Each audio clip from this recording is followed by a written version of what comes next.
Ok, vamos a continuar con la clase número 8. Esta es una clase un poco más de lecciones prácticas. Mi idea es que nosotros podamos hablar hoy de cómo podemos implementar todo lo que hemos aprendido del modelo de tabernáculo en nuestra crianza con nuestros hijos, o lo que yo llamo discipulado generacional.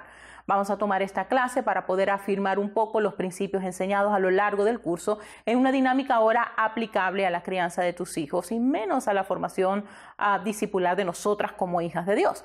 Primero, nosotros debemos saber cómo podemos implementar o preguntarnos cómo podemos implementar este modelo. Día a día, no trates de hacerlo todo de una sola vez. Esto es un modelo que debes aplicar día a día. ¿Ok? Y vamos a iniciar una semana y luego vamos a seguir con la siguiente, pero la idea es que tú puedas entender que tienes que tener paciencia contigo misma. Recuerda en el curso de fundamentos, no sé si ya lo habrás leído y si no puedes volver a esto, cuando yo les hablé sobre los 30 minutos, brevemente recuerdo que esta fue una estrategia, yo les expliqué a ustedes que esta fue una estrategia que nos dio Dios desde que nuestra hija tenía 2 años de edad hasta que ella cumplió 12 años de edad. Así que en esta clase voy a explicarte cómo vamos a usar el modelo del tabernáculo aplicado con este diseño de los 30 minutos y cómo lo hacíamos nosotros como familia. Número 2, Dios nos llamó como padres a instruir y a discipular a nuestros hijos, así que ese es nuestro deber. Somos los padres, somos nosotros los llamados a discipular a nuestros hijos. No es la iglesia, no es el tutor, no es la escuela, no es la maestra, somos nosotros. Cuando en casa decidimos convertirnos en los maestros de nuestros hijos o cuando nosotros como papás decidimos convertirnos en los maestros de nuestra hija, hubo muchos ajustes que nosotros tuvimos que hacer tanto en horarios como en estilo de vida. Y uno de los mayores problemas era que no teníamos tiempo. Esa es la excusa que todos vamos a tener. Así que si alguna vez tú dices que no tengo tiempo, todos tenemos esa misma excusa y tenemos que aprender a saltar esa excusa. ¿Ok? ¿Por qué? Porque entre el trabajo, nuestro propio negocio, el colegio, las actividades de la iglesia, en fin, nosotros, Eliezer y yo, mi esposo y yo, no teníamos tiempo. Pero Dios nos entregó un método de enseñanza que nosotros llamamos modelo de enseñanza D6. ¿Por qué D6? Porque está basado en Deuteronomio 6, en sus versos del 4 al 9 van a decir así: Oye Israel, Jehová nuestro Dios, Jehová es uno, y amarás a Jehová tu Dios de todo corazón y de toda tu alma y con todas tus fuerzas. Y estas palabras que yo te mando hoy estarán sobre tu corazón y, oído, las repetirás a tus hijos y hablarás de ellas estando en tu casa y andando por el camino al acostarte y cuando te levantes. Así que es nuestro trabajo, lo dice la palabra en el libro de Deuteronomios 6 y 7. Entonces, ¿qué debemos hacer nosotros? Vamos a hablarle de la palabra estando en la casa, andando por el camino, al acostarnos, cuando se levante. La idea es incorporar la enseñanza y el discipulado en tu cotidianidad, para que no tengas la excusa de decir, es que no tengo tiempo. Así que en esta clase encontrarás o trataré de enseñarte cómo nosotros usábamos un tiempo en familia de unos 30 minutos para enseñar la palabra y luego cómo íbamos reforzando esa palabra durante la semana al levantarse, al acostarse, al camino al colegio, etc. ¿Estás lista? Bueno, vamos nuevamente a los puntos básicos de lo que fue tratado con detalle en la clase pasada, de manera que podamos trazar un paralelo o extrapolar el concepto a nuestra realidad. Primero sabemos que el tabernáculo habla de ¿quién? Espero que hayas visto la clase pasada, de Cristo. Y es un retrato profético que refleja que va reflejando que el plan de salvación y la reconciliación con Dios. Esto es un reflejo visual del lugar o de la morada de Dios. ¿Para qué? Para poder estar o habitar con su gente. Él quería morar con ellos. En otras palabras, más sofisticadas, él quería tabernaculizar con ellos. De allí es de donde nosotros tenemos la palabra tabernáculo, la cual significa morada, morar. Así que este diseño revela el corazón de un Dios que anhelaba estar con su gente. Esto es lo que debes mantener en la mente mientras estás navegando en el diseño de los 30 minutos. El propósito de este tabernáculo era simplemente poder llegar a estar cerca, cara a cara con la presencia de Dios. Era una reunión cara a cara con Dios, con el sumo sacerdote únicamente en el antiguo pacto. Pero sabemos que ahora por medio de Cristo todos tenemos acceso y esto es justamente lo que deseamos hacerle entender a nuestros hijos desde que son muy pequeñitos. No se trata de los sacrificios, las reglas, las tradiciones que debían hacerse en el atrio atrio exterior. Es el proseguir por sus atrios con alegría en la búsqueda de su presencia a su encuentro. Así que la meta en cada una de las sesiones de adoración y de tiempo familiar que tengas es que ellos puedan crear o que tú puedas ayudar a crear una atmósfera donde tus hijos puedan experimentar la presencia de Dios. El tabernáculo también fue un lugar de revelación. Aquí es donde, de acuerdo a lo que dice Levíticos 1:1, donde Moisés y Dios hablaron. Dice algo como que el Señor llamó a Moisés y le habló desde la tienda de reunión. Para refrescarle su memoria en la clase pasada, ¿verdad? Espero que la hayas hecho, por favor, hazla. Tenemos un total de ¿cuántas áreas tiene el tabernáculo? 3 áreas que conforman el tabernáculo. Tenemos el atrio exterior, tenemos el tabernáculo interior, que era la primera sección dentro del tabernáculo, y luego estaba ¿qué? El lugar santísimo. En el atrio exterior, el lugar donde ocurrían muchas cosas físicas, era ruidoso, lleno de gente, era donde traían los animales para ser sacrificados, debía lucir como un lugar un poco bastante caótico, era donde los sacrificios de los animales ocurrían para el perdón de los pecados de las personas, de modo que tenía que ser algo un poco desastroso el lugar, así me lo imagino yo al menos. Por muy cuidadosos que ellos fuesen, igual debía haber ahí qué conmoción, además de sangre, etcétera, etcétera, etcétera. Era la parte conglomerada, ocupada de mucho movimiento. Ahora, cuando nosotros miramos esto, en realidad entendemos que era un retrato del sacrificio de Cristo. Luego tenemos el atrio interior, que era la tienda de reuniones, que dividía el atrio exterior del lugar santísimo. En ese lugar de preparación del sacerdote, o ese era el lugar de preparación del sacerdote antes de ir a la presencia de Dios. Así que en esta sección ellos tenían que asignaciones y tareas sacerdotales y involucraba un sinnúmero de muebles. Esto es un tema tan poderoso y tan profundo, pero te lo voy a mencionar. Estaba primero el mueble del altar de bronce, el segundo mueble era el lavacro de bronce, luego tenías el tercer mueble que era la mesa de los panes, el cuarto mueble era el candelabro de oro, el quinto mueble el altar del incienso, el sexto mueble el arca del pacto, el séptimo mueble era la silla de propiciación. Todos y cada uno de estos muebles tienen un elemento de profunda connotación profética que por asuntos de tiempo tengo que simplificar. Y te los voy a simplificar como que esto era un simbolismo tremendo de Cristo, ¿ok? En fin, lo que deseo es crearles un poco de apetito para que sigan escudriñando respecto a esto y además para enseñarles que el atrio interior es donde la luz de la palabra es impartida a nosotros y es donde recibimos la revelación de quién es Jesús y recibimos la enseñanza de la palabra. Cristo, nuestro pan de vida, nuestra luz y la luz del mundo, el altar del incienso, representa las oraciones. En una versión muy compacta y resumida podemos decir que parte de lo que representaban estos muebles son las labores sacerdotales, la palabra y la oración. Así que volviendo al tabernáculo, está el lugar santísimo, este es el lugar de la presencia de Dios, lugar donde el hombre se encontraba cara a cara con el Dios viviente. Sabemos que últimamente cuando Jesús murió en la cruz, que el velo fue roto y ahora tenemos libertad de entrar en el trono y en la presencia de Dios. El tabernáculo es una representación de la palabra, la oración, como parte de las funciones de preparación de los sacerdotes, pero últimamente es una imagen de Cristo como sumo sacerdote e intercesor. Por lo tanto, el único camino para llegar al lugar santísimo es Cristo. ¿Cómo podemos nosotros entonces comparar esto en nuestros tiempos de altares familiares o lo que nosotros llamamos 30 minutos? Lo primero que debemos hacer es tratar de dividir este tiempo en 3 secciones distintivas. Nosotros decimos 30 minutos porque era el tiempo que nosotros teníamos, pero tú puedes hacerlo a tu manera, a tu tiempo, pero lo importante es que sea constante y diario. Recuerda que hace unas clases pasadas nosotros usamos un gráfico y recuerdas que habían 3 círculos, ¿ok? Y estos círculos, uno dentro del otro, uno representaba el espíritu, el otro representaba el de medio representaba el alma y el más grande representaba ¿qué? El cuerpo. De la misma manera empleamos el tiempo y las actividades en estos 30 minutos. El objetivo es llevarlo de lo externo, de la presencia, ¿verdad? El atrio externo que va a involucrar el cuerpo, eso implica movimiento. El atrio interior que involucra el alma, se trata de capturar la atención y la mente. Y el lugar santísimo es el lugar de comunión con el espíritu del niño. La idea es que siguiendo este patrón durante estos 30 minutos, 40 minutos, puedas conectarte cuerpo, alma y espíritu con tu hijo.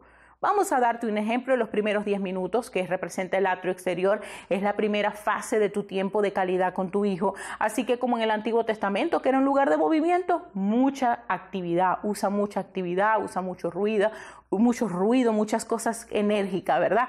Usa estos primeros 10 minutos para hacer cosas muy activas, adoración, canciones, con danzas, con impacto, con movimiento. Este es el momento de energía y es el momento que es atractivo para la parte física del cuerpo de tu hijo. Aquí puedes colocar música, jugar con algunas dinámicas. Aquí debes quemar las energías, que rompa la apatía y se prevenga el aburrimiento, que los lleve a distraerse y a querer estar y a evitar querer estar moviéndose de un lado para otro, sino que estén concentrados en las actividades.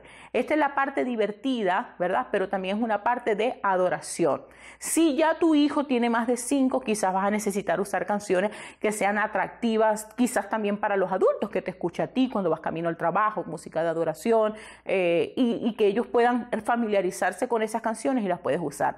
La presencia de Dios entra y habita en medio de ¿qué? De la adoración. Y a la vez estamos nosotros entrando a sus atrios con alabanza. Los juegos son muy oportunos en esta sección, pues alcanza el corazón de los niños. Hay risa, pero como mamá y papá siempre debes estar, o debes ser tú, la persona que está al control en todo momento de esta actividad. Este es también un momento perfecto, súper apropiado para memorizar el verso de la semana, el cual debes tratar de hacerlo lo más atractivo posible. En su página de Facebook, mi hija compartió unos videos sobre la forma en la que nosotros aprendíamos de forma muy dinámica a memorizar los versos bíblicos. Era una actividad que ella de verdad disfrutaba muchísimo hacer. En fin, la idea es que además de adorar, también estén cansados al final de esta actividad. De manera que cuando te toque a ti o a tu esposo enseñar la palabra, ya tus hijos estén listos para sentarse y para escuchar. Nosotros llamamos a este tiempo en familia 30 minutos, pero como te dije antes, en realidad no siempre o casi nunca eran 30 minutos. Por lo general, de acuerdo a la atención y al tiempo disponible, podía ser 45 minutos, 1 hora. Así que todo es de acuerdo a tu tiempo y a la atención que tú veas que tu hijo o tu hija va teniendo. Luego tenemos el atrio interior, ¿verdad? Siguiendo con el mismo modelo del tabernáculo. Y este es el lugar más callado, donde se supone que se debe recibir la palabra, la revelación. Aquí es donde ellos están sentados para escuchar la palabra y la revelación. La forma en la que nuestros hijos desde pequeños cumplen con sus labores sacerdotales es siendo instruidos y equipados con la palabra y van a ser un lugar de oración. Aquí vamos a enseñar la palabra. Trata siempre de estar preparada con lo que desees enseñar. Y el principio es que, que desde el principio lo que deseas que dejar resaltado, de manera que durante las semanas puedes seguir practicando y puedas seguir reforzando. Por ejemplo, los superhéroes. Nosotros usábamos mucho el ejemplo de qué es común en los superhéroes, la orfandad. Todos los superhéroes, ¿qué tienen en común? Y hacíamos pensar a nuestra hija. Y ella decía, oh, todos tienen en común que eran huérfanos. Y después le explicamos qué era la orfandad. La orfandad es cuando no conocemos el amor del Padre. Simple. Podíamos tomarnos 15 minutos explicando todo y haciendo la dinámica, pero a la final y aprendíamos un verso bíblico relacionado al amor. Ejemplo número 2. Recuerdo que una vez tomamos un vaso de agua limpia y le pusimos una gotita de agua que es sucia, ¿verdad? Que nosotros mismos habíamos preparado y ella misma había hecho el trabajo de preparar para que quedara bien sucia. Y teníamos un vaso limpio. Y dijimos, ¿tomarías de este vaso? Y tomaba. Y cuando le decíamos, le colocábamos una gotita de esta agua que nosotros mismos habíamos creado, este sucio, y lo colocábamos, ella decía, no, yo no lo tomaría. Recuerdo pequeñita que decía, sí, ¿por qué no lo tomaría? Fue solo una gotica.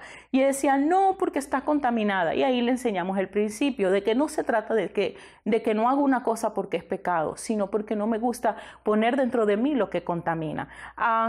Entonces, bueno, a mí porque me gusta crear los currículums, pero tú puedes comprar uno que te guste. De hecho, en nuestra tienda online que está a punto de ser lanzada, nosotros vamos a tener mucho material donde vas a poder trabajar, especialmente cómo trabajar con las emociones tóxicas de tus hijos. Son 4 semanas de enseñanza que vas a poder usar, tienen hasta cosas para dibujar y te va a poder dar ideas de experimentos que puedes hacer.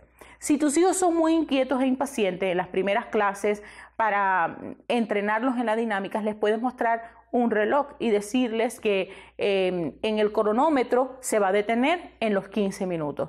Así ellos saben lo que se tienen que esperar. Siempre me ha funcionado eso, incluso cuando a veces estoy dando clase y tengo alumnos que la clase es muy inquieta y los niños son muy inquietos, siempre tomo a veces hasta que es más inquieto de la clase y le pongo el reloj para que lleve el conteo y digo, cuando esto llegue en 15 minutos, el reloj, la clase va a terminar. Entonces ellos están como que concentrados en que saben que tiene un principio y tiene un final. Y nada más les dice, mira, dame tu atención por 15 minutos. Y si tienes ese reloj, te va a ayudar como para que sepan. Si vas ganando la atención de ellos con la semana, te vas a dar cuenta que los 15 minutos se hacen 20 y luego van capturando más la atención. Yo siempre procuraba terminar unos minutos antes de que sonara el reloj. Y al pasar de los años, sin darme cuenta, se iban sumando los minutos porque la atención de mi hija iba ganando. Hasta que ya mi hija sabía cómo ejercitar el dominio propio y sabía ejercitar la paciencia. Además, que las clases siempre, por lo general, le gustaba mucho. Más bien, ella no le gustaba que terminara. Entonces, procura darle el control, como te dije antes, de esta actividad, haciéndola que participe sobre qué le gustaría aprender. También es algo importante. A mi hija le resultaba súper entretenido escuchar historias familiares, historias de mi niñez, historias de la niñez de mi esposo, las aventuras y las travesuras que mi esposo hacía cuando estaba en la escuela. Y luego buscábamos extrapolar todas esas cosas con la enseñanza, con un principio bíblico. Procura que la enseñanza y el verso a memorizar en la semana concuerden. Nosotros hicimos esto todos los días antes de acostarnos y a veces la enseñanza la dábamos usando marionetas, recuerdos que construimos un teatro, hacíamos uso de drama, etc. En fin, usa la creatividad. Este es un buen tiempo para que ellos pongan las manos en la obra, orando, y si hay enfermos, orar por ellos, orar por alguna situación, orar por alguna persona del colegio, luego seguir monitoreando hasta que veamos el rompimiento de eso por lo que hemos estado orando y puedan entonces usar eso como testimonio de otras cosas que hayan ocurrido en el día o en la semana que traen gloria a Dios. Usa el tiempo también para dar testimonio. Hazlos partícipes de algunas circunstancias en tu casa que necesiten oración y luego dar gracias juntos cuando veamos que Dios haya respondido a esas oraciones. Y en los próximos 10 minutos y últimos minutos es el lugar santísimo, el lugar de la presencia. Es el momento donde propiciamos que Dios y nuestros hijos tengan un encuentro íntimo. Aquí les enseñamos cómo encontrarse con Dios, ¿Cómo lucía esto para nosotros? Colocábamos música de oración y decimos juntos una oración donde invitamos al Espíritu Santo a tener libertad.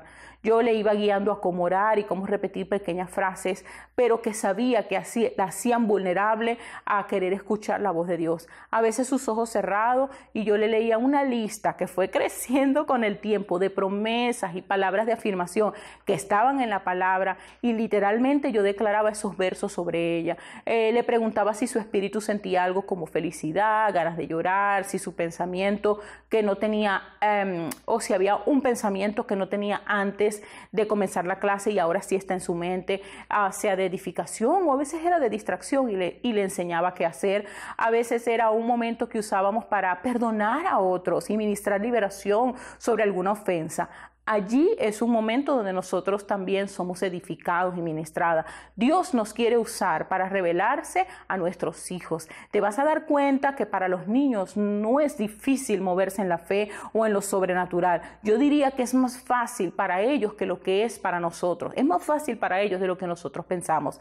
Así que le puedes preguntar si desean dibujar o escribir algo que hayan entendido, que hayan visto en su espíritu. Mi hija me decía unas cosas tan sorprendentes. Luego, a medida que ella fue creciendo, la lucha entre el alma y la mente, tratando de controlar todo lo que se hacía en esas visitas, tratando de controlar pues las emociones de ella, muchas veces hacían que esas experiencias sobrenaturales y esas visitaciones se hicieron un poco más periódicas, pero como niña, para Vanessa era muy normal decir que veía ángeles. Una de los episodios más impactantes impactantes que yo recuerdo cuando se trata de niños. Recuerdo que lo tuve estando muy pequeñita mi sobrina Sara, y su mamá ella estaba llorando con su mamá y decía, ¿por qué lloras?, le preguntaba a su mamá, y ella decía, es que me acuerdo de muchas cosas que pasaron antes de que yo fuese colocado en tu vientre, pero no quiero que se olviden, y contaba unas cosas tan impresionantes, y yo la verdad soy sensible a esas cosas. Así que no te sorprendas si el Espíritu Santo los usa dándote palabra de sabiduría. A la final te darás cuenta que tú eres la que más a la final va a salir más edificada. Así que bueno, con esto deseo despedirme, deseo que esto puedas colocarlo en práctica en tu casa, deseo que puedas el Espíritu Santo enseñarte, completar quizás lo que a mí me haya faltado, y que puedas de una forma planificada, sencilla, intencional, inteligente, puedas aplicar todo esto en la vida diaria, en la cotidianidad con tus hijos, y tú vas a ver cómo todas esas semillas que estás sembrando, toda esta forma intencional va a levantar un altar familiar, va a levantar en ellos un altar, va a ser tu casa un lugar donde Dios quiere descansar, así como tu familia, tú y tus hijos, un lugar donde la presencia y la gloria de Dios quiera descansar. Dios te bendiga y te dé aún mayor creatividad y mayor sabiduría para implementar todas estas cosas.